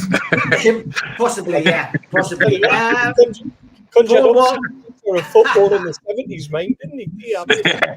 He definitely did. Paul Walton, I'll let the admins and the moderators tell you all about the ads on YouTube. I haven't got time. I've got a show to do. So if one of you can jump in and just explain what that situation is, I would be much appreciated. I'm not going to talk about Mia, Dad and Amanda tonight. I think we've already talked about Mitchell. We've exhausted off the pitch stuff. I'm sure throughout the summer we'll be able to talk to our heart's content about that. At the moment, they have nothing to do with Newcastle United. So let us wait and see. Lots of people saying, is that something which could happen, etc. As I say, we don't tend to speculate on here. We don't want to start now, 5 years in, not speculating. That's just what happens in due course. The Mackhams are back, George. Sunderland are in the Premier League. Are you happy? Yes, if I'm honest. I still like the derbies, but not quite as much as I used to. The problem for me, the dilemma for me is that I like the notion of the derbies. What I don't like is what goes with them these days. I can't get over this this hate thing there is between various small groups of people in both the fan bases, and it just goes too far. Long gone are the days when Harry and I used to walk through the Tyne tunnel, the pedestrian tunnel, and get on a bus in Jarrah and go to watch the matches at Joker Park. And everybody knew we were magpies, but it was just a bit of fun. It was just everybody just enjoying themselves. You'd be lucky to get off the bus alive nowadays. So that bit of it I'm not looking forward to. There is one bit of it which which is very promising, I suppose, as a Newcastle fan, is that 6 points in the bag as far as I'm concerned. But I was the one that said 5-0 against Everton, wasn't it? Yeah, I also have this, it may be something that only I feel, but I would like to see all three North East teams in the Premiership, if nothing else, to shake up the way people sit at the Premier League table, the meetings. We've now got a solid base of Americans around the table, and we're going to get another one very soon. And then you have the big so-called Big Six, or is it Big Seven now because of us? And it would be nice to have another lobbying group that had a different focus from a different part of the country, and from a part of the country that's very traditional football. And it would be nice to see that. But as regards the Mackems themselves, they did it. I mean, again, black cats they are, because they've done it the lucky way. I mean, the team that they beat at Wembley was 14 points above them in the actual season. So it was, and the bloke that scored the winning goal that already transferred to Brighton, for goodness sake. So he's going to come on next year and pop a couple against them, isn't he? Answer to your question, Steve, is yes. There's a bit of me it's happy to see another North East team in the Premiership, but it's what goes with it that makes me anxious. Okay, Mitch, what's your views?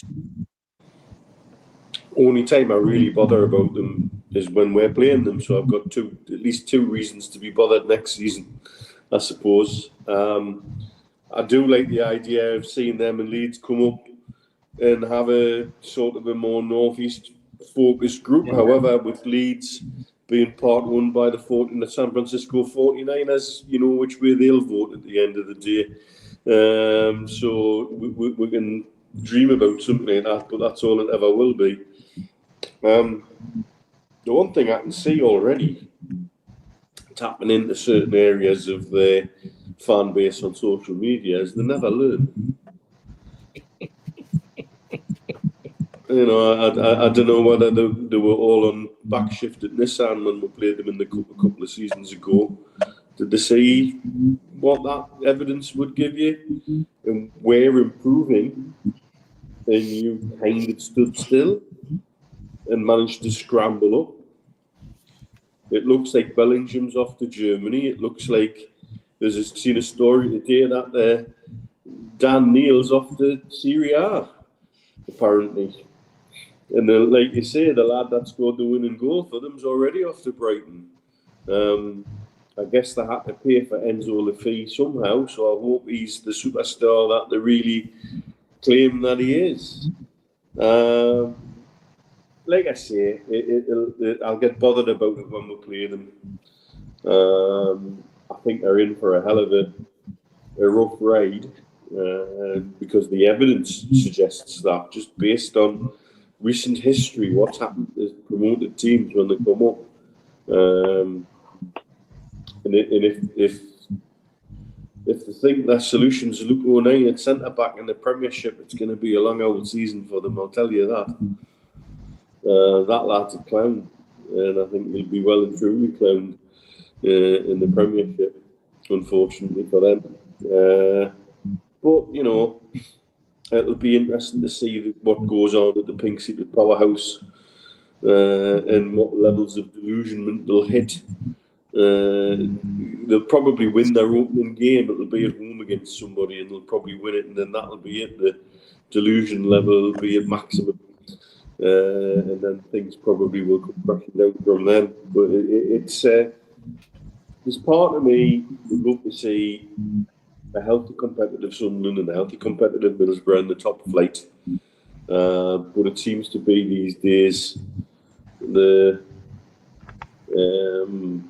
only room, barring London and Manchester and Merseyside, there's only room for one team in a region, it seems. Look at Villa, pretty much hammering down things in the Midlands. and that's just the way it is, modern football and all that. But yeah, good luck with them. I'll just keep my powder dry at the moment and sit back and relax, and I've got my popcorn ready. Joe, we nearly had a North East double at one point. Looked like Middlesbrough might have been able to scrape their way into the playoffs, and it could have been one going up as a automatic and one coming up in the playoffs. But it's just Sunderland. Happy to see them back up, and probably share the sentiments of everybody. I enjoy the derby. I'm not sure whether you're one of these who does or doesn't, but yeah, are you happy to see them back up? Yeah, simply put, Steve. Yeah, I think so. There's going to be two cracking games in there.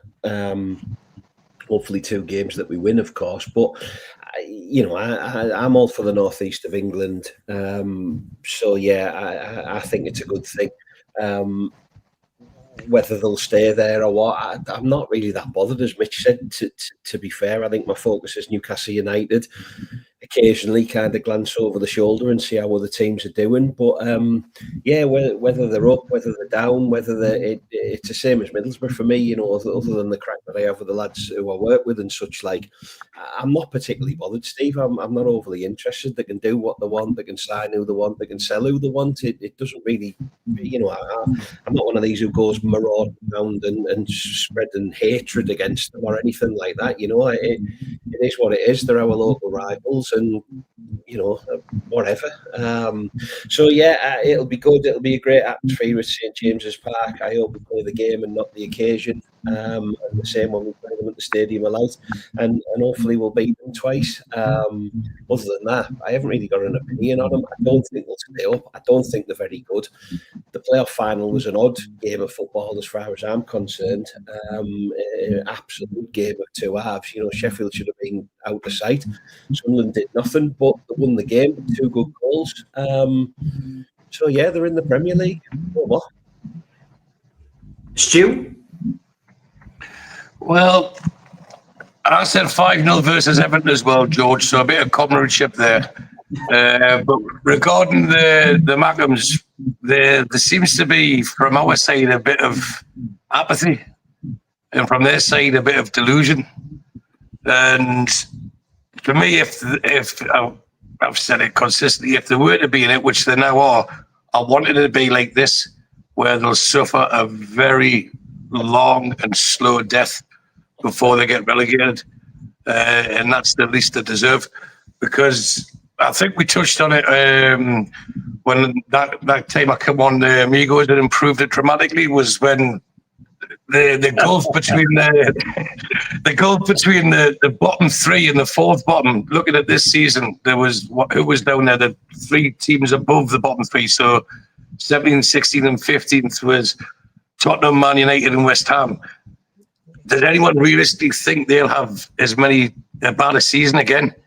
So you're looking at, if the three that got promoted replicate what happened to the bottom three, to survive, they would have to win 5 or 6 more games, minimum. Probably 6 games at least to catch the team who was 16, 15. That's your Wolves, that's your Crystal Palaces, that's your Evertons. And I really can't see it. Transgressing on other topics we've covered over the last few seasons, it's becoming more and more like how the Americans want it, where relegation just get abolished because people are going to get sick of whoever comes up goes straight back down.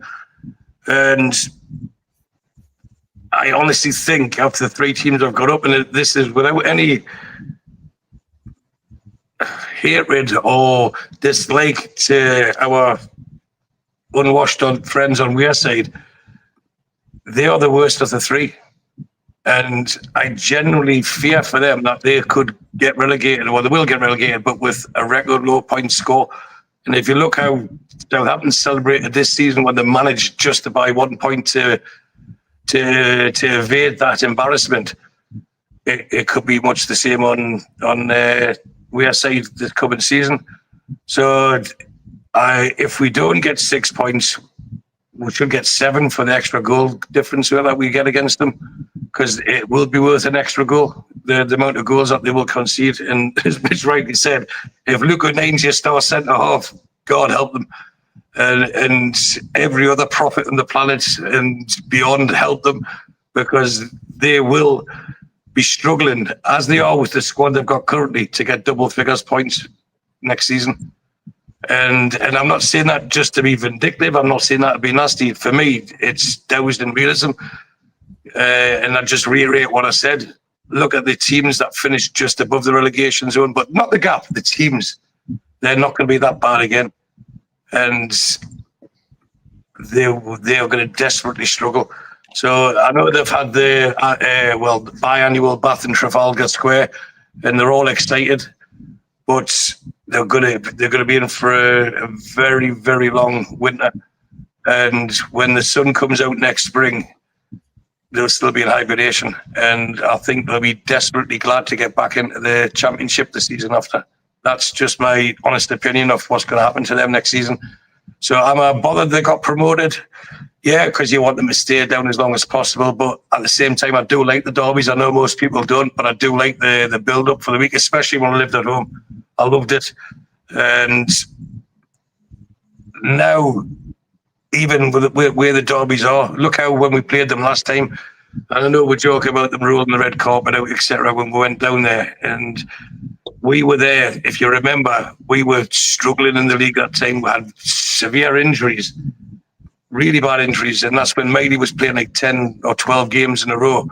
And we had a midfield of Bruno, who was on his like 600th game of that calendar year or something, and Longstaff and Miley as his partners in midfield after Joe Linton got injured. And we just comfortably, easily beat them 3-0. And that was probably Newcastle at the worst over the last 2 seasons. So coming into next season, bring it on. And George will beat them 5-0 at least both times. We'll go for it again. Yeah. We won't get embarrassed this time. Once bitten, twice shy, but we'll be all right. Good stuff. Steve, happy to take the Mackems back up? Neither here nor there, Steve. It's incidental to me. I think it's one of those things where beforehand you're hoping that they're not going to get up. You're wishing the worst for them. Both in the semi-final, the playoffs, and in the final. But then when they get through, you're very sort of sanguine about it, and it's a case of, oh well, fair enough, yeah, they've got in. Because it doesn't really affect you. Doesn't affect me at all. My neighbour is a big Sunderland fan, and I looked after the dog for the weekend so they could go down to the playoffs. So I did my bit for détente and Tyne relations, and that was it. I did tell him when he'd come back the dog was no longer going to answer the name of Tilly, it was going to answer the name of Alex. So I tried my best over the weekend, but even that wasn't happening. I did suggest painting a black and white stripe down them. My wife was having none of that, unfortunately. But on a serious note, they will come straight back down, and I suspect the other two that have gone up with them might as well. Just looking at what Stu said, Leicester 25 points, Ipswich 22 points, Southampton 12. I think the next nearest to that was Tottenham. Tottenham got 38 points, and then you had Wolves and Man United on 42, West Ham on 43, Everton on 48. That's a huge gulf for any of those three to breach. And I just don't think with the best win in the world, and especially the way that it's slanted towards the financial side of it, in terms of what they can invest and what they can bring into the football club to try and spend. And if you were Kirill Dreyfus, the owner, would you be lashing out hundreds of millions of pounds in the hope that you can stay up, knowing that that's what the gulf is, and knowing how lucky you were in terms of you were only a minute away from a penalty shootout in the semi-final or in the playoff in the final game, and you were out of it in the first half of the actual playoff final. And as my neighbour said, there was an air that went over the crowd when the first goal went in, which was very much, oh well, let's just enjoy the rest of the day then. And then when the second one went in, but got disallowed, even then he said that within the confines of the area that he was in, within the Sunderland fans, it was very much of, oh well, we're lucky there. But then it suddenly changed when the equaliser went in. He said there was a complete change within the ground. The Sheffield United fans just completely dissipated. They just went. And there was, from his point of view, and from probably the rest of the Sunderland faithful there was only ever going to be one winner. And he said in it that the Sheffield United fans made it very, very easy because there was only one team in it in terms of the support they were getting. It just shows you. I mean, we've proved it time and time again when you get behind your team that you can be that 12th man. But I don't think there will be a 12th man at Roker Park or at the Stadium of Light next season, because I think they will struggle really, really desperately. But I also think the other two that are coming up might struggle as well, because I think the gulf in class is just huge. American owners, I'm wondering whether this will be this season and then next season will be the start of a change to the playoff system, and whether we might see a situation whereby the playoffs gets adjusted and there's an opportunity for one of the relegated teams to stay up.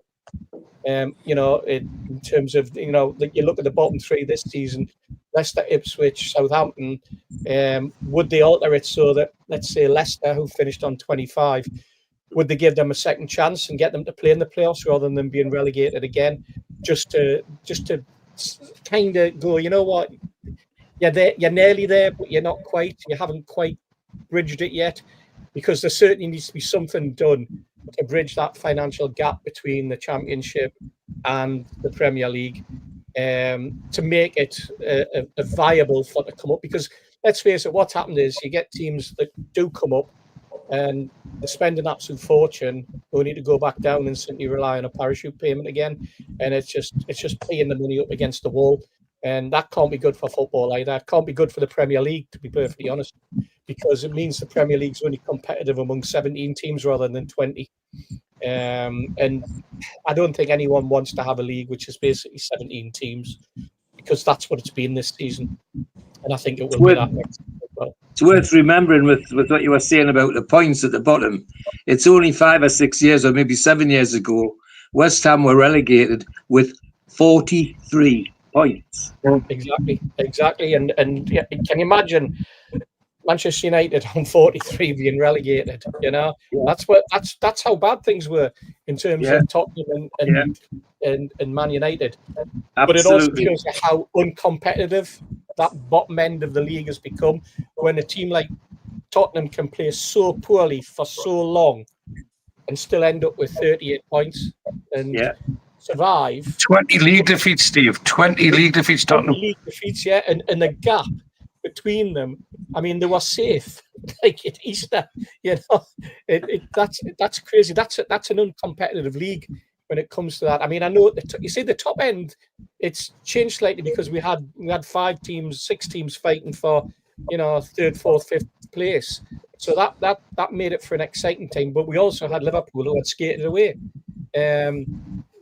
There's that huge imbalance, and it's all to do with the finances as well. But I just wonder whether Sunderland's owner will stick it out. I'm wondering what they actually need is a new owner, whether they need new blood, new money, and a whole change of emphasis at the football club, because they've done okay in getting up.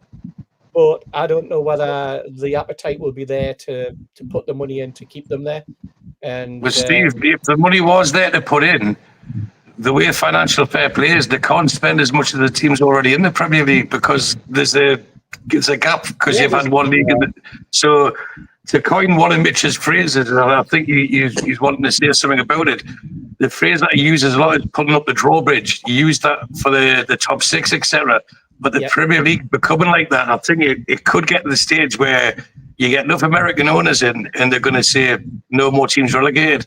And whether we like it or not, Sunderland are good for the Premier League with the amount of support. They can fill a stadium if they're in there, and they have got a decent size fan base. And I don't think it's too far from the future where that sort of thing is going to be mooted. Whether it'll be passed or not, I don't know. But if you're getting promoted and you would know you have to spend more than you're allowed to even try and compete, but you can't even spend that it becomes irrelevant. What's the point in getting promoted? So that's why they're going to make a case of it now, where you see Man United complain about financial fair play. Well, they brought the rules in to stop us. And now because of their misspending, they can't spend what they want to spend. But teams like Leeds, Burnley and Sunderland who have come up, they're not allowed to spend, even if Sunderland did get a new owner and he says, right, I know they're not as wealthy as us, or maybe he's not as wealthy as us, but who's willing to, like someone like Forest, to back them. They can't spend the money, even if they wanted to. So they're already behind the black ball before they even start. They could actually spend the money between now and when they get their license, like Leicester did. Yeah. Although I think And even that one's been closed, hasn't it? This is where you'll probably end up with a Premier League too. But no promotion, no relegation, but money made available to make sure that you're getting something, and the Premier League 2 could be it, and then they start playing around with the finances, and that would probably also play into the hands of the top six, or the big six as we used to call them, because they want to play less games because they want to play more games in Europe. So all of a sudden we have 2 leagues of 18. But who in the Premier League is going to, unless the money was there, who's going to vote to go down and go into an EPL 2 and remain there for the rest of their days, but always winning the league? Unless there was also a European position put in for it. But God knows where we're going to end up with in the next 10 years. So let's see. Yeah, interesting stuff. Wonderful to be back. We're going to finish with this.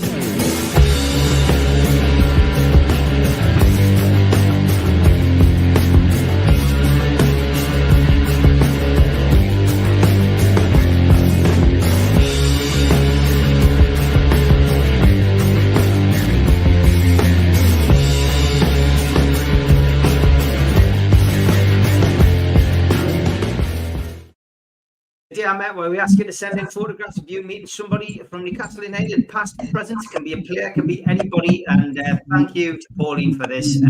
Another photograph with Celeste Ferdinand at our recent event at the O2 City Hall. Thank you, Pauline, for sending that to our Facebook page. If you've got one, send it to us on our social media, or you can email us at nufcmatterspodcast8092@gmail.com.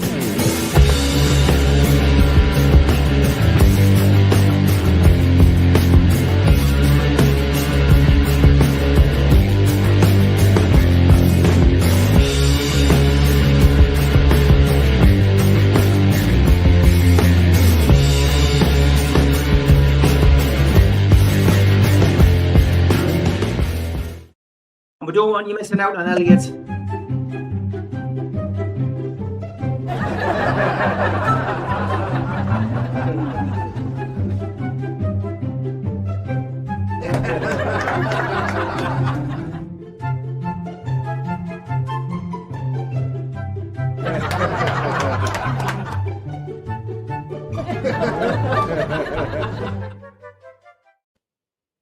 I think my best mate's having an affair with my wife. He's been properly miserable lately. Thank you, Elliot, for that one. Great show. Good to have everybody back. Back with the Fans Forum tomorrow night live, 7 o'clock. Spread the word that we are doing some live shows this week. And the Amigos will be back next Friday at 5 o'clock. We'll be doing our season review, and we'll be back with the professionals on Sunday to take you through the week's events. But for now, thanks to Steve, to Stu, to Joe, to Mitch, to George, but thanks to you for tuning in. We will see you all live tomorrow night. Take care, lads. Bye, everyone.